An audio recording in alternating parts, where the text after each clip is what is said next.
안녕하십니까. 증시각도TV 시청자 여러분, 투자자 여러분, 반갑습니다. 저는 오늘 색다른 장소에 나왔습니다. 우리 유튜브 채널 경제 원탑의 진짜 경제 원탑 이종우 센터장님을 뵈러 이종우 센터장님이 계시는 스튜디오를 찾아서 왔는데 당황스럽게 화찰난 삐까 번쩍한 곳에 제가 와가지고 여러분을 만나게 되었습니다. 여러분이 좋아하시는 이종우 센터장님과 함께 2022년에 시장을 한번 정리해보고 2023년도 시장 전망도 같이 해보도록 하겠습니다. 경제원탑의 이종우 센터장님 모시겠습니다. 안녕하십니까? 예, 안녕하십니까? 네, 예, 나와주셔서 오시느라고 굉장히 수고하셨습니다. 나와주셔서가 아니고 제가 찾아왔습니다. 예, 네, 감사합니다. 만나주셔서 예. 네, 만나주셔서 너무 감사드리고요. 정말 2022년도 파란의 그 시장 아니었나? 예, 그렇죠. 예.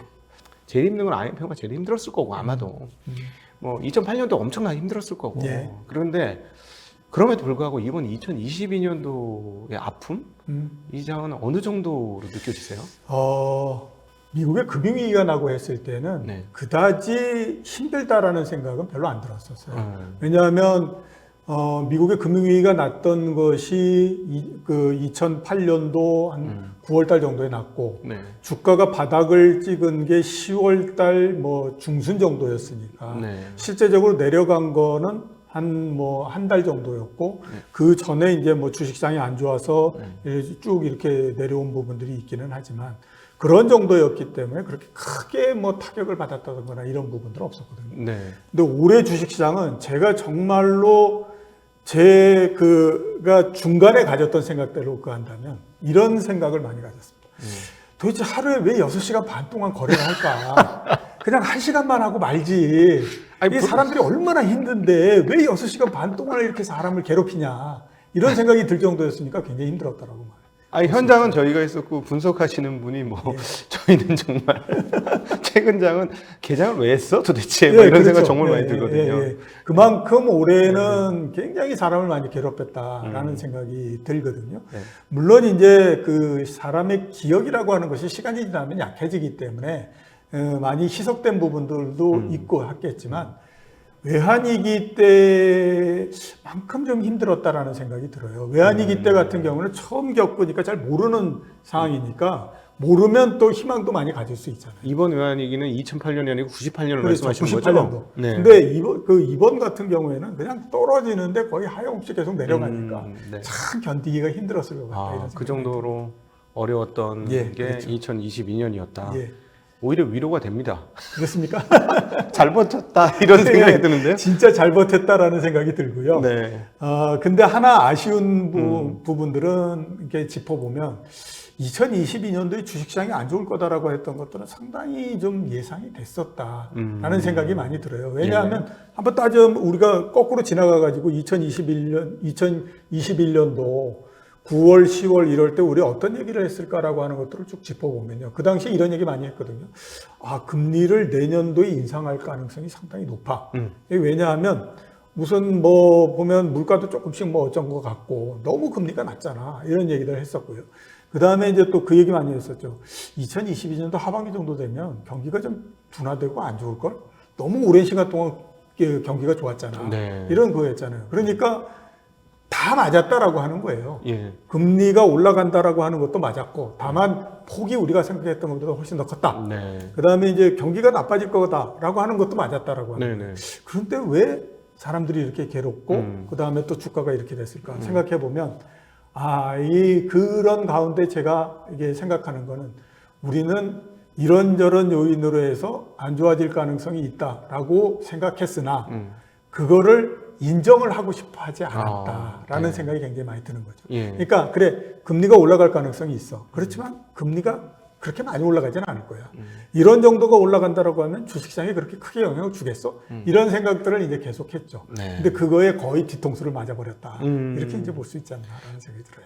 그게 참 어려운 것 같습니다. 진짜 이 보유 편향이라고도 표현되는 내가 가지고 있는 포지션에 대해서 긍정적으로 보려고 하는 인간의 본성이 예상을 했음에도 당하게 만드는. 그렇죠. 네. 모두가 예상했는데 모두가 틀렸어요. 예. 그러니까 보유 편향 이상의 무엇이 있었을 것 같은데요. 22년도에. 일단 아무튼 보게 되면요. 제가 봤을 때의 올해 주식시장의 가장 큰 걸림돌이 됐던 것 중에 하나는 작년도와 재작년도의 경험이 너무 크게 영향을 줬다라는 생각이 들죠. 그러니까 재작년 특히 주가가 막 한참 올라갔을 때 단기간에 1000포인트가 상승을 하고 막 이렇게 했지 않습니까? 그때 그 얘기들 굉장히 많이 했었거든요. 이거는 10년에 한 번도 오기가 어려운 상황인데 이런 생각을 굉장히 많이 했었는데 네. 그럼에도 불구하고 우리는 거기에 굉장히 도취가 돼 있었다라는 생각이 굉장히 많이 들죠. 네. 그러니까 10년에 한 번 오지도 않는 상황이다라고 했으면 그걸 특별하게 우리가 생각하고 접근을 했을 텐데 네.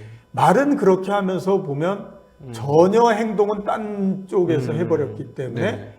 아 이게 상당히 좀 문제가 있었다라는 생각이 들고 그 다음에 또 하나 보면 이거는 뭐 그냥 그 아마추어 투자자든지 아니면 뭐 프로 투자자든지 아니면 심지어 연준과 같이 세계에서 가장 뭐 뛰어나고 많은 그 경제를 분석하는 사람이 있었다라고 하는 쪽이든지 모두 다 공히 어떻게 그랬었냐면 그동안에 너무 몰입이 돼가지고 변화하는 상황에 우리가 도저히 적응을 못했다라고 하는 부분들입니다.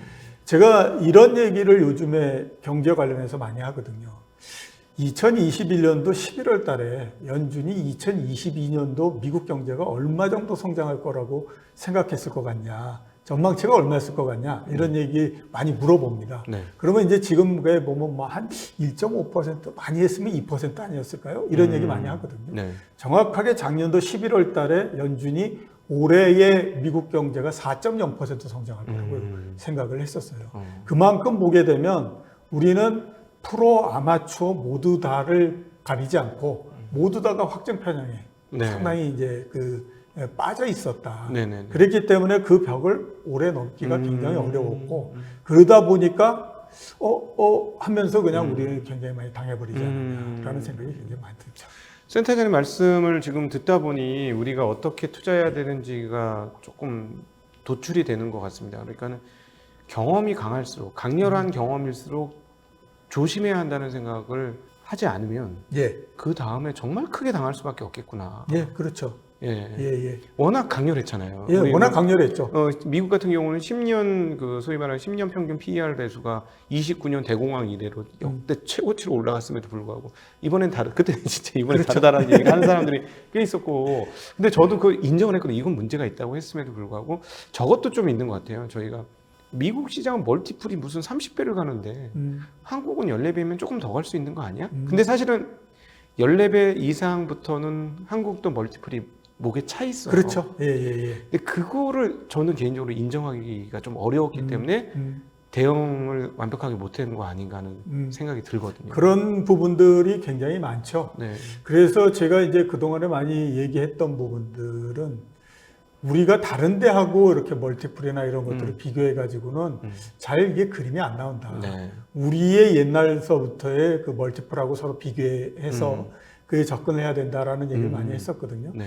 그걸로 보게 되면 14배는 상당히 높은 그렇죠. 수준이죠. 왜냐하면 제가 기억하기로 아무튼 13배, 14배 이렇게 됐던 건 진짜 한 30몇 년 전 이런 때에 이제 공통적인 숫자였었는데 많이 떨어졌을 때는 8배 뭐 이런 정도까지 내려갔지 않습니까? 예. 그런데 이제 그런 상태에서 14배 이렇게 됐기 때문에 상당히 이제 높은 수준이었고 그다음에 이제 앞으로의 경우를 우리가 한번 따져본다고 하더라도 야 이게 2021년도에 우리가 그 영업이익이 전체적으로 240조 정도까지 발생을 했는데 과연 이런 이익이 당분간 뭐 한 5년 내 뭐 이런 기간 동안에 다시 이런 수익이 발생할 수 있을까라고 네. 하는 거에 대한 의문이 상당히 많이 생겼었거든요. 네. 그러니까 따져보면 그렇지 않습니까? 2021년도는 진짜 금리를 뭐 0%까지 내리는 비정상가, 네. 그 다음에 온갖 돈을 많이 쏟아 부어버리는 또 비정상가, 네. 정부가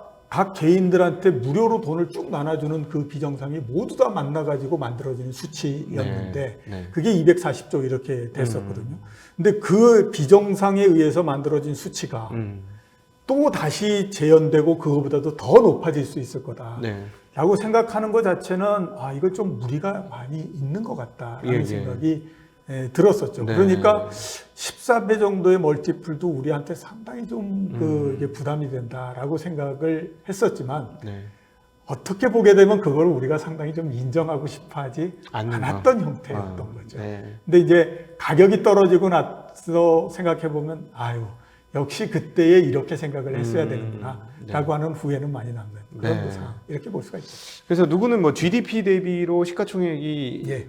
GDP를 초과한다거나 뭐 이런 거를 보면은 그걸 시그널로 해서 규모를 줄이거나 투자를 철회하거나 이런 경우들이 종종 있는데 그렇게 말씀하신 대로 숫자를 기준으로 근거점을 잡는 게 투자에서는 굉장히 중요하다는 생각을 우리 센터장님 말씀 들으면서 예. 정리가 됩니다. 예. 너무 감사하고요.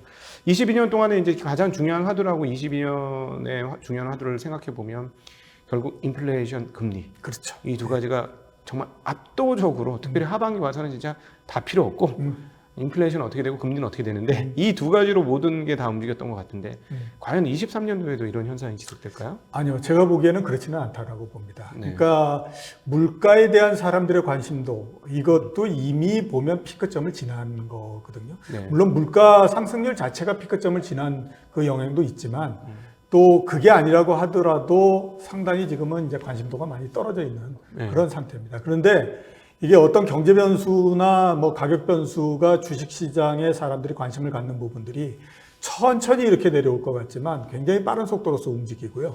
그 다음에 어떤 임계점을 딱 지나면 그 다음부터 사람들은 전혀 그거에 대해서 관심을 갖지 않고 이런 형태가 됩니다. 그래서 내년도를 한번 따져보면 이제 물가에 대한 그러니까 인플레에 대한 그 관심도 이런 부분들도 굉장히 많이 떨어질 것 같고요. 그 다음에 또 금리에 대한 관심도도 굉장히 많이 떨어질 것 같다라는 생각이 들어요. 저는 그 생각을 대충 10월 정도서부터 하기 시작을 했고 11월 달에 그 생각이 보다 더 강해졌고요.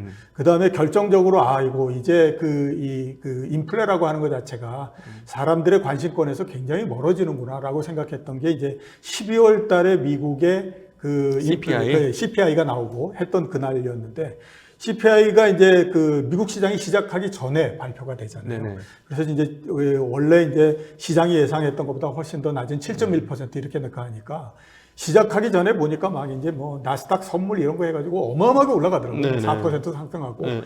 그러니까 이제 또 시장이 시작할 때도 보니까 한 4% 정도 상승하고 막 이렇게 가더라고요. 이제 제가 그 처음에 숫자를 보고 잠이 들기 전에 그 생각을 했어요. 네. 사람들이 왜 이 난리를 치지? 어차피 시장이 끝날 때 정도 되면 상승이 한 1% 정도로서 줄어들어 있을 텐데 라는 생각을 했거든요. 근데 이제 정말로 끝날 때 보니까 1% 정도로 줄어들었더라고요. 네네. 그걸 보면서 저는 그 생각이 들었거든요. 이제 사람들이 물가에 대한 이 관심도 이게 굉장히 많이 떨어지는구나 라는 생각이 들었고 물가에 대한 관심도가 떨어지게 되면 당연히 금리에 대한 관심도도 떨어집니다. 거기에다가 외환위기가 1997년도에 났잖아요. 1998년도에 한번 보니까 그때는 정말 주식시장의 모든 것이 다 원달러 환율로 다 이루어졌어요. 얼마나 관심이 많았겠습니까? 그 전에 정말 외환 때문에 나라가 뒤집혀지는 형태가 됐으니까. 그래서 정말 모든 사람들이 다 이 원달러 얘기를 했었는데 실제적으로 이게 주가에 미치는 영향을 보니까 1,800원 정도에서부터 내려오기 시작을 했거든요. 근데 1,400원 정도를 밑돌기 딱 시작하니까 그 다음서부터 원달러가 어떻게 되느냐 하는 거하고 주식시장이 거의 상관없이 움직입니다. 내년도도 보면 딱 그런 형태가 되지 않을까라는 생각이 드는데 지금 이제 연준이 금리를 쭉 올려가지고 뭐 5%를 만든다, 5.5%를 만든다 이렇게 하잖아요. 이미 그것도 영향이 많이 줄어들었을 뿐만 아니라 미국의 10년물 국채 수익률이 3.5%까지 내려왔다가 또 반등을 했다가 이런 형태가 되잖아요. 앞으로 이제 그래가지고 내년도에 3.5에서 4% 사이에 딱 갇혀버리는 형태가 되고 사람들이 이제 드디어 금리가 그냥 일정 폭 내에서 갇혀버렸구나 라는 생각이 딱 들면 그 시점서부터 금리가 가지고 있는 영향력 이게 현저히 떨어져 버립니다. 주식시장에서. 그러니까 내년도는 보면 금리도 아니고 물가도 아니고 이런 것들이 그렇게 크게 영향을 주지 않는다. 그러면 내년도 뭐냐? 내년도는 매크로의 시장이 아니에요. 이런 얘기 제가 많이 하거든요. 올해는 어떻게 보게 되면 바닥의 매크로에 몰입을 하는 형태였잖아요. 물가가 어떻게 되고 하반기 들면 경기가 어떻게 되고 뭐 이렇게 해가지고 막 가였는데 내년도는 매크로 변수가 어떻게 되느냐는 것은 그렇게 크게 중요한 거 아닙니다. 물가도 마찬가지고 성장도 마찬가지고 뭐 그러다 보면 금리도 마찬가지고 이렇게 되기 때문에 내년도는 매크로의 시장이 되지는 않고요. 오히려 보면 기업의 시장이 되는 거죠. 기업 내용이 어떻게 되고 그 다음에 우리가 한 10년 후 정도의 세상이나 5년 후 정도의 세상을 생각해서 그때의 세상은 요런 형태가 될 텐데 그러면 그거에 맞는 테마가 뭘까? 이런 것들을 그해가지고 이게 설명력이 있어 없어? 설명력이 있는 것 같은데 그러면 그 주식 가지고 끌어올리고 네. 뭐 이러는 걸로 계속 가는 거죠. 그렇기 때문에 내년도는 제가 생각했을 때는 기업의 시장이 될 것 같다. 네. 이런 생각이 굉장히 많이 들어요. 지금 우리 투자자분들이 귀담아 들어야 될 아주 중요한 말씀을 해주셨는데요. 20년 중에 매크로 흐름에 대해서 제일 관심을 많이 가졌던 애가 22년이 아닌가 싶습니다. 그렇죠. 네. 온갖 생각이 다 여기에 갇혔고요. 그리고 사람들은 이거 아니면 관심이 없고 경기 침체가 와 아마 그 얘기만 몽땅 하고 있는 뭐 그런 상황인데 이제 그런 시대가 끝났다 하는 굉장히 중요한 말씀을 해주셨고 거시경제 변수가 22년처럼 크게 영향을 미치지 못하는 게 23년이 될 것이고 미시적인 차원에서 소위 말하는 바텀업의 시장이 될 것이다 라는 말씀을 해주셨습니다. 그래도 한 가지 더 분석을 하고 넘어가야 할 것 같은데 2020년 연말 12월에 들어와서 파란의 거시지표 변동성을 갖는 게 외환입니다. 예. 초강세를 보여줬던 달러가 이제 엔한테 펀치를 맞으면서 뚝뚝 떨어지고 예. 거의 망하는 거 아니냐. 150엔 가던 게 순식간에 130엔 깨지는 수준으로 예. 엔화가 강세로 가고 있어요. 외환은 어떻게 보십니까?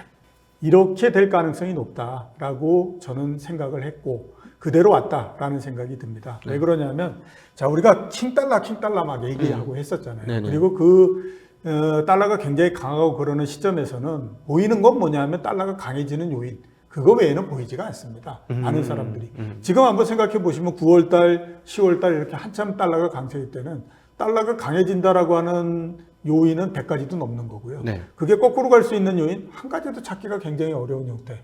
이런 것들의 연속이었잖아요. 네. 자, 그렇게 되면 우리가 한번 생각을 해 보십시오. 모두 다가 그렇게 생각한다라고 하면 외환 시장에서 포지션은 어떻게 될까라고 하는 거 생각해 보면요. 아니 모두 다가 달러가 강세가 된다는데 난 당연히 달러 자산을 갖고 있어야지. 네. 그리고 달러를 내가 보유하고 매수해야지. 이런 생각을 가질 수밖에 없잖아요. 예. 그러니까 거의 모든 포지션 자체가 달러가 강한 쪽으로서 다 맞춰져 가지고 거기에 이렇게 쭉 서 있는 형태가 된다라고 하는 거예요. 자, 근데 그게 그 다음 스텝을 가지고 우리가 한번 생각해 보면 살 수 있는 사람은 다 사놓은 상태인데 그러면 또 누군가가 사줘야 이게 그 달러 인덱스가 140에서 150을 가고 160을 가고 이런 형태가 될 텐데 더 이상 사줄 사람이 없다라고 하게 되면 더 이상 움직이기가 굉장히 어려운 상태가 되잖아요. 그렇죠. 자, 그러다 보면 이번 같은 상황이 나오죠. 140 정도에서부터, 그러니까 달러 인덱스 140, 그 다음에 또 엔달러 환율 150엔 뭐 이렇게 그한 것에서 더 간다라고 하는데 밀어붙이는 것 같은데 더 이상 가지를 못하는 형태가 되죠. 살 사람 다 샀으니까. 예, 그렇죠. 더 이상 살 사람이 없어. 더 이상 살 사람이 없으니까. 그거를 한 달 내지 한 달 반 정도 지속한다라고 생각하면 맨 앞에 있는 사람은 이런 의문을 가져볼 수밖에 없습니다. 이거 우리가 뭔가 잘못 생각한 거 아니야? 이거 이런 거에서 아무리 밀어도 이게 밀려가지가 않네. 이런 생각이 들잖아요. 그런 상태에서 누군가 앞에 사람이 자기 포지션을 바꾸기 시작하면 뒤에 사람들은 순식간에 그거를 쫓아가는 형태가 됩니다. 그러다 보니까 가격이 그러니까 엔달러 환율이나 이런 것들이 천천히 내려가는 형태가 아니라 어느 시점서부터 갑자기 확 변동을 하면서 밑으로 팍 꺼져버리는 형태가 나오는 거죠. 이번이 딱 그런 형태가 나오잖아요. 원달러 환율 같은 경우가 막 1,450원 막 이렇게 가서 이제 1,600원을 간다 뭐 이렇게 하면서 심지어는 보면 뭐 코스피하고 원달러가 크로스가 난다 뭐 이런 얘기들 많이 하잖아요. 그러다가 어느 시점서부터 뚝 떨어져 버리니까 1,450원이 중간에 1,300원대에서 걸리는 것이 아니라 그냥 1,200원대 후반에서 갑자기 팍 떨어졌다가 그 다음에 이제 1,300원대에서 균형을 만들고 이런 형태가 되지 않습니까? 그런 형태가 된 거거든요. 지금까지 진행이 됐던 것이 이제 그런 형태가 된 거고, 그러면 앞으로 어떻게 될 거냐 하는 것들인데, 우선 보게 되면요. 가격이라고 하는 건 한번 이렇게 쭉 밀어붙일 때 그 힘으로 쭉 가야 되는 거거든요. 근데 이번 같은 경우에 이제 달러는 한번 약한 모습을 보인 거잖아요. 가다가 뭔지 모르지만 팍 맞아가지고 한 10% 넘게를 그냥 뒤로 쭉 후퇴해버린 형태가 됐으니까 이제는 달러 자산 쪽을 생각하고 있는 사람들도 겁이 나가지고 계속 그렇게 밀어붙이지를 못합니다. 그렇기 때문에 이게 수급적인 측면에서 9월달 이때 최고의 그 달러 강세기가 넘어가 버렸기 때문에 네. 힘이 상대적으로 약해질 수밖에 없는 그런 형태가 된 거거든요. 그런 상태에서 펀더멘탈한 측면 한번 보게 되면 자, 미국은 내년도 1분기가 되면 어떤 형태로든지 금리 인상은 모두 다 끝이 납니다. 네. 이게 뭐 정말 다시 인플레가 한 10%로 올라가 버렸다 이러면 모르지만 예. 그렇지 않다라고 하면 이제 계속 가기는 어렵거든요. 네네. 근데 유럽이나 이런 데는 계속해서 금리를 인상하는 쪽으로서 가야 됩니다. 일본이 어제 오늘 사이에 보면 YCC 정책을 변경을 하고 뭐 이런 얘기를 하잖아요. 예. 그러니까 어떻게 생각하면 일본이 긴축적으로 조금 돌아선다라고 하면 이제 처음에 첫 발을 정도 이제 떼고 있는 거예요. 그렇죠. 그러니까 전체적으로 봤을 때의 금리나 이런 측면에서 보면 미국이 이제 내년도를 보면 절대적으로 불리한 상황 쪽에 금리를 올릴게 예. 미국은 더 이상 금리를 올리기 올리기 없고 어려웠고 이제 일본은 이제 금리를 막 올리기 시작했고 예. 유럽도 공간이 조금 더 있고 예, 그렇죠. 예. 그러니까 절대적으로 불리한 상태에 있는데 그러면 9월달, 10월달에 달러 강세 쪽에 맞춰놨던 포지션이 완전히 다 변경이 됐느냐? 네. 아직 완전히 다 변경된 건 아니거든요. 그렇기 때문에 이게 앞으로 보면 달러가 약해질 가능성이나 확률이 좀 더 높지. 네. 이게 다시 거꾸로 가가지고 달러가 또 강세가 된다. 이러는 것들은 나오기가 어렵다라고 봐야 되죠. 네네. 대체적으로 그러면 과거에 그 장기 추세로 원화가 강세일 때 시세가 정말 주식 시세가 좋게 나오더라고요. 1,000원대 중반에서부터 900원대까지 빠졌던 2003년, 2002년, 3년 이후 2007년까지 한국 시장이 가장 그 최근 그 80년대 이후로 가장 멋지게 시장이 그렇죠. 올랐던 때거든요. 거기까지 한번 기대해봐도 될까요? 그 환율이 주가에 도대체 어떤 영향을 미치느냐. 그러니까 다른 변수들 쫙 빼고 이제 환율하고 주가만 이렇게 딱 해서 보면 결론은 이렇게 납니다. 두 사이의 관계를 뚜렷하게 찾을 수 없다. 이게 납니다. 네. 그런데 실제적으로 움직이는 거를 보면 그러니까 원화가 강세가 됐을 때, 즉 원화가 절상이 될 때 주가가 올라가는 경우가 굉장히 많고 네. 절하가 됐을 때 거꾸로 주가가 떨어지는 경우가 많고 이렇게 네. 되죠. 이제 그래서 많이들 얘기하는 게 뭐냐면 아니 우리나라는 수출을 그렇죠. 중심으로 하는 나라인데 그러면 원화가 절하가 될 때 주가가 올라가야 되는 거 아니야? 이런 그렇죠. 얘기를 하는데 그게 나오지를 않습니다. 네. 이제 그거가 왜 그러냐면 이게 딱 앞에서 말씀드렸던 것처럼 환율하고 주가 사이에는 직접적인 관계는 없는데 네. 원화가 강세가 된다라고 하는 건 우리나라의 경제가 그만큼 좋기 때문에 원화가 강해지는 거잖아요.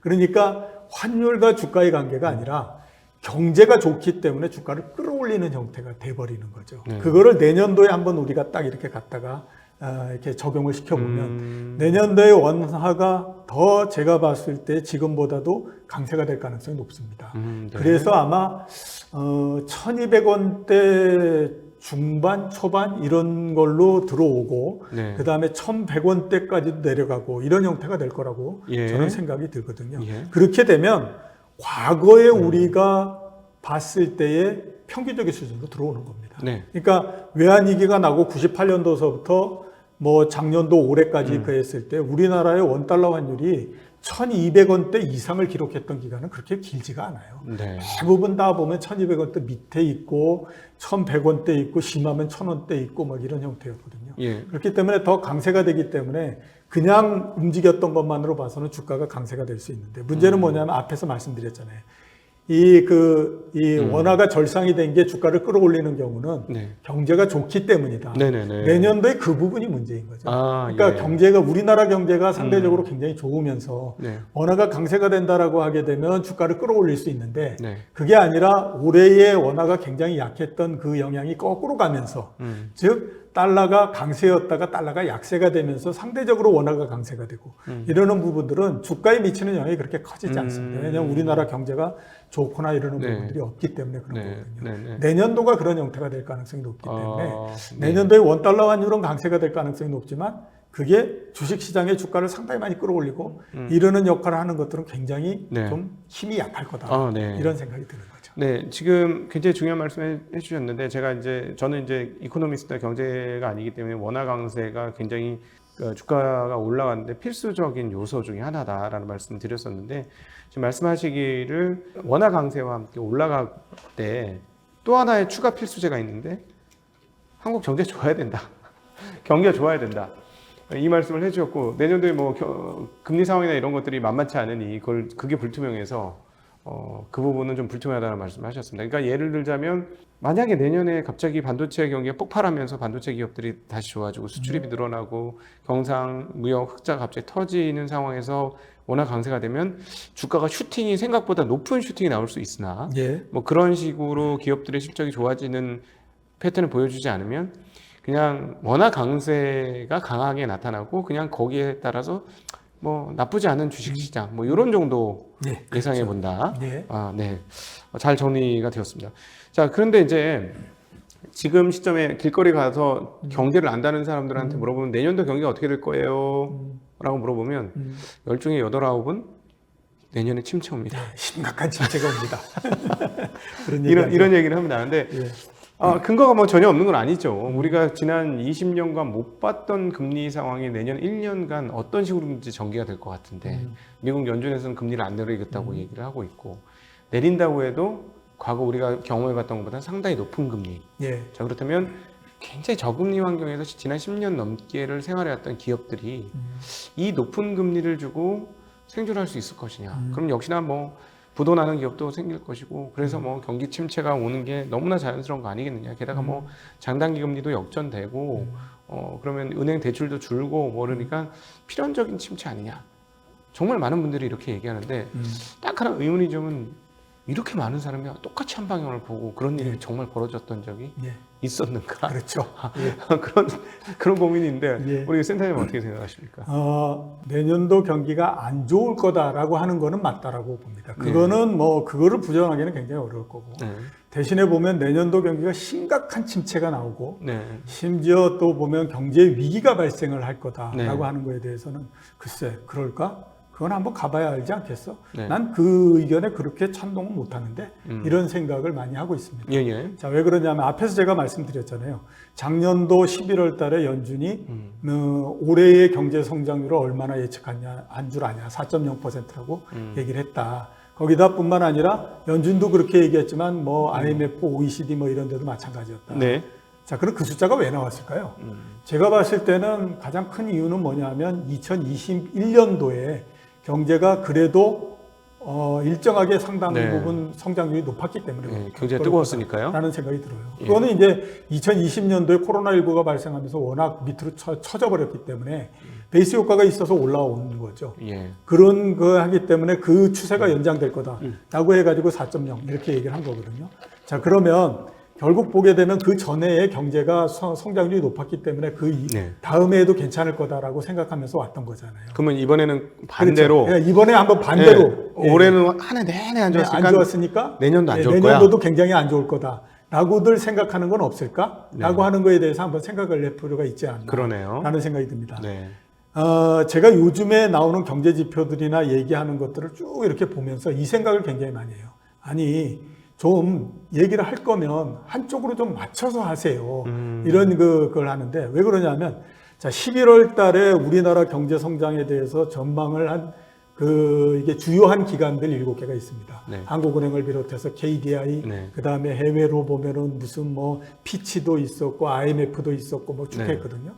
그 기관들이 평균적으로 내년도에 우리나라 경제 성장을 어느 정도로 보냐면 1.8% 정도. 그렇죠. 1%대. 예, 예. 그 다음에 미국의 그 주요한 IB 그들 월가에 있는 거기가 낮다라고 해서 1.1% 정도 얘기를 합니다. 네.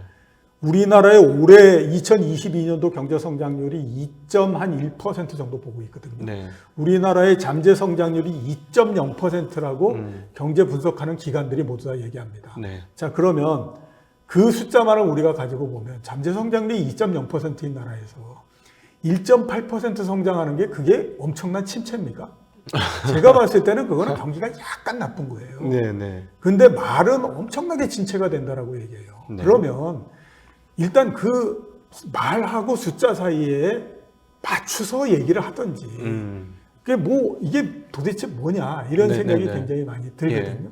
그런 게 일단 하나 있고 그 다음에 또 하나는 뭐냐면 경제 변수라고 하는 것이 어느 날 갔다가 갑자기 절벽에서 뛰어내리듯이 팍 꺼지는 건 아닙니다. 네. 이게 나쁘다라고 하면 오랜 시간 전서부터 꾸준히 계속해서 내려가는 형태가 되거든요. 예. 지금 미국 경제나 한국 경제에 여러 가지 나오는 지표들 보면 물론 일부는 안 좋고 나쁘고 이런 것들도 있죠. 예. 근데 그게 굉장히 심각한 형태로 나쁜 거냐? 그렇진 않아요. 우리나라 경제 성장률 3분기 경제 성장률이 전년 동기 대비로 해서 3% 성장을 했습니다. 예. 그럼 그게 나쁜 건 아니잖아요. 그렇죠. 그러니까 보면 굉장히 내년도에 침체가 되고 어쩌고 막 얘기를 하지만 지금까지 나오는 숫자도 일단 그거를 뒷받침해 주지 못하고 네. 거기에다가 전망하고 이러는 것들도 보면 꼭 그렇지 않다라고 하는 숫자를 내면서 왜 이렇게 계속해서 얘기들은 굉장히 나쁘게 하느냐 이런 거죠. 그거는 제가 봤을 때 앞에 말씀드렸던 것처럼 올해 금리를 인상하고 어쩌고 저쩌고 막 이렇게 한 부분들에 전망을 하는 사람들이 너무 지금 눌려 있는 상태. 그러니까 현재가 나쁘니까 이코노미스트라든가 전망하는 사람들이 거기에 주눅이 들어가고 전망을 세게 못한다. 네, 그렇죠. 하기야 지금 코스피 전망이 제일 많이 점도표가 찍혀 있는 게 2,600에서 2,704입니다. 네, 그거 왜 그렇게 찍었나 봤더니 PBR 1배예요. 네,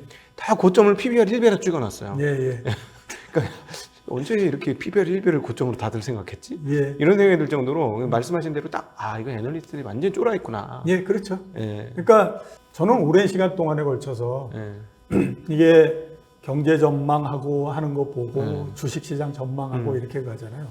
그러니까 이게 전망하는 사람들의 심리를 굉장히 잘 압니다. 그래서 제가 그 얘기를 굉장히 많이 하거든요. 만약에 올해 주식시장이 10월 달까지는 굉장히 안 좋다가 11월 달서부터 굉장히 좋아졌어. 네. 한 달 동안은. 네. 그러면 내년도 전망은 딱 둘러 엇갈려 나와. 하나는 굉장히 안 좋은 형태, 또 하나는 굉장히 좋은 형태. 네, 네. 그럼 안 좋은 형태는 언제야? 그건 10월 달에 전망한 사람들이야. 11월 달에 전망한 사람, 좋게 나오는 건 11월 달에 전망한 사람들이야. 그러니까 우리가 전망을 할 때에 원래 보면 이게 이동안에 왔던 것들에서 완전히 벗어나서 제로 베이스에서 다시 시작을 해야 되잖아요. 네. 근데 사람이 이상 그게 안 되는 거예요. 네, 네. 그렇기 때문에 지금의 상황에 압도되는 형태로서 계속 갑니다. 전망하는 사람들은 안 그럴까요?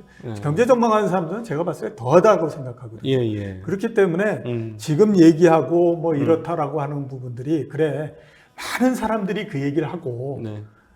그러니까 내가 전면적으로 비토는 못하겠어. 그렇지만 나는 이 얘기는 하고 싶어. 한번 봅시다. 네네. 진짜로 그 얘기가 맞는지. 네. 그렇지만 나는 51대 49로 꼭 그렇게 되지 않을 거 가능성이 더 높아. 라는 쪽으로 나는 투표를 하고 싶어.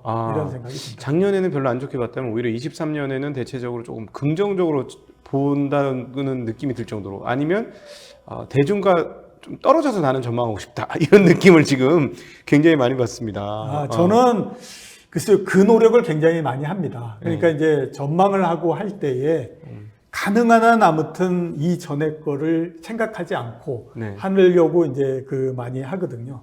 근데 저도 사람이니까 그거는 쉽지가 않죠.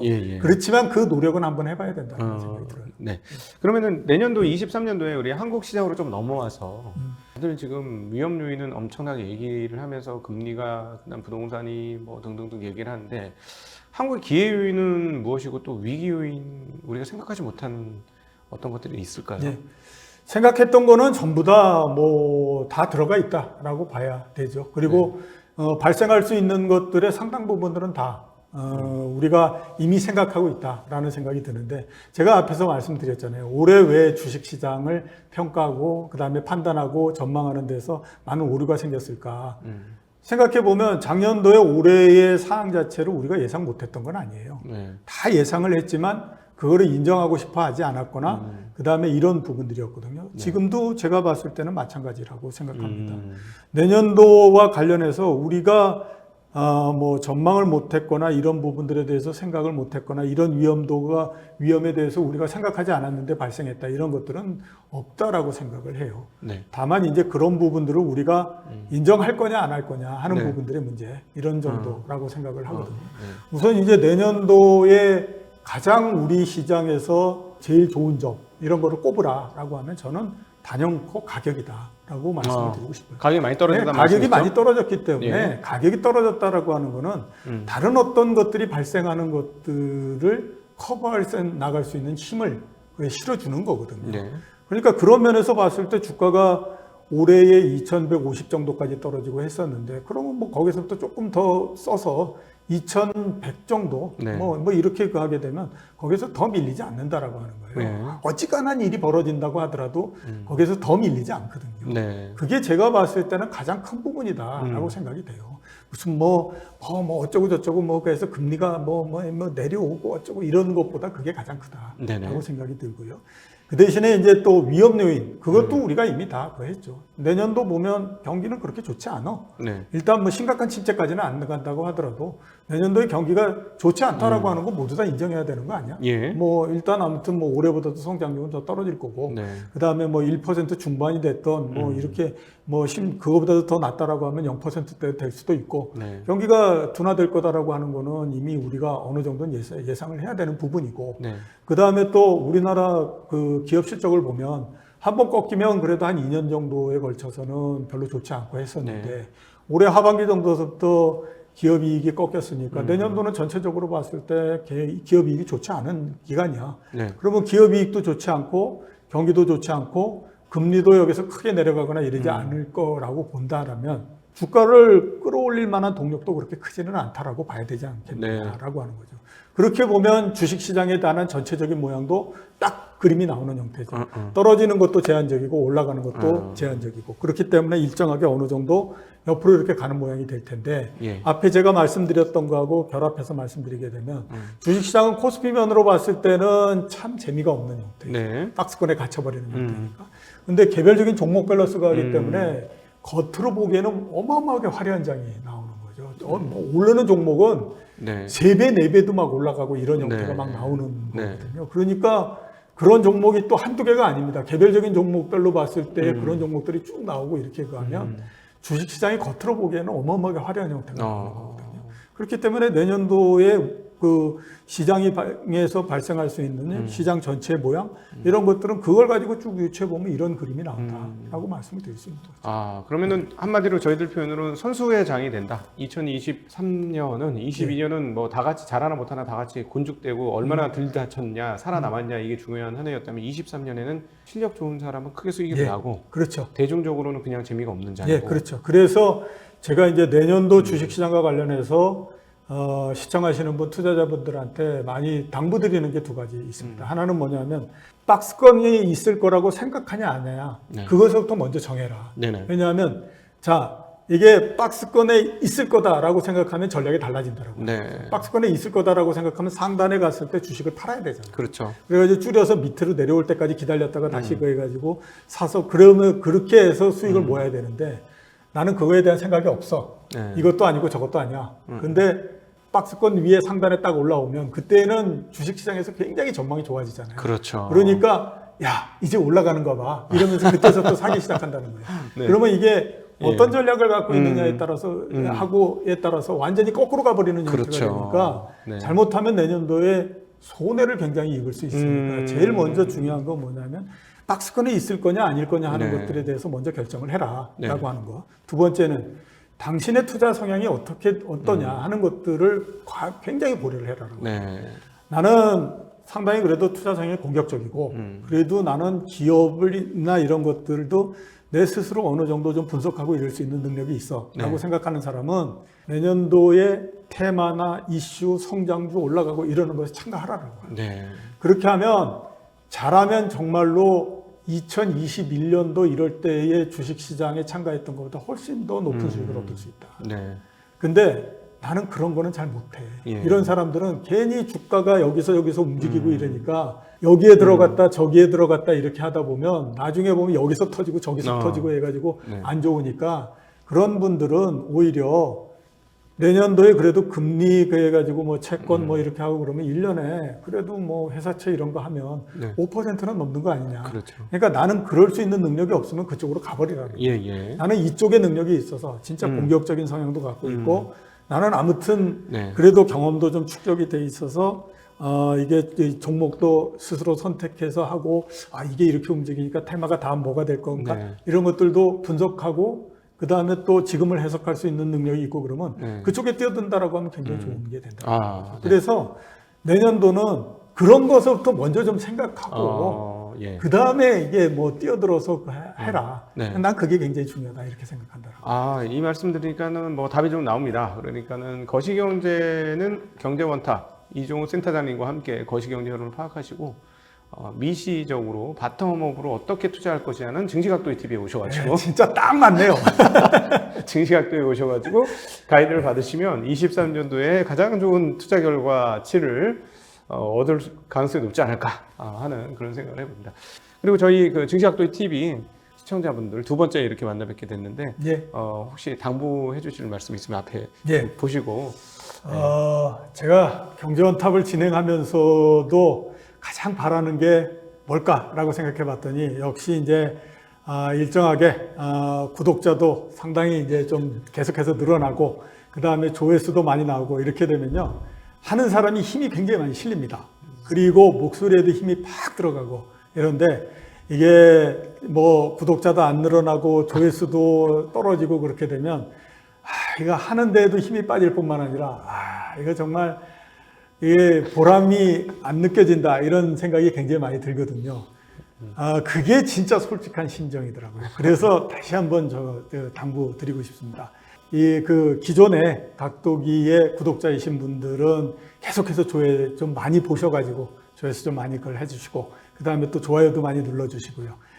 처음 들어오신 분들은 아주 좋은 내용이지 않습니까? 그러니까 구독 좀 계속해서 많이 해주시면 아마 지점장님도 힘이 굉장히 많이 실리시고 그 다음에 또 저도 자주 찾아뵐 수 있지 않을까 이런 생각이 좀 많이 듭니다. 감사합니다. 연말 인사를 부탁드렸더니 저희 채널 광고를 해주셨어요. 네, 어떤 심정인지 충분히 저도 이해가 되고 경제 원탑에 오라는 말씀으로 저는 들렸다는 거 예, 그렇게 이해해 주셨으면 좋겠습니다. 자, 오늘 우리 애널리스트 업계 어른이시죠. 그리고 저는 우리 이종훈 센터장님 참 좋은 게 이렇게 만나 뵈니까 푸근하게 사람을 안아주는 그런 마음이 있습니다. 그리고 오늘 정말 대담을 하면서 중요한 포인트 중에 하나를 느꼈던 게 내가 있는 지금의 이 자리를 부인할 수 있어야 된다는 거예요. 이 자리에 내가 묻혀서 휩쓸려 가지 않으려고 노력하는 그 노력이 얼마나 경제를 바라보고 하는데 중요한가를 우리 이종훈 센터장님 통해서 다시 한번 보는 시간이 되었습니다. 증시각도 TV 2022년에도 그런 노력 많이 했습니다만 23년에도 정말 휩쓸리지 않고 제대로 된 방향성을 설정하고 말씀드릴 수 있도록 계속해서 노력하겠습니다. 이종훈 센터장님도 앞으로 계속 저희 채널 나와주실 거죠? 예. 네, 저희가 우리 센터장님과 함께 좋은 가이드를 해드릴 수 있는 채널이 되도록 노력하겠습니다. 한 해 동안 함께 해주시고 같이 해주신 모든 분들께 감사 인사드리겠습니다. 인사드립니다. 고맙습니다. 고맙습니다.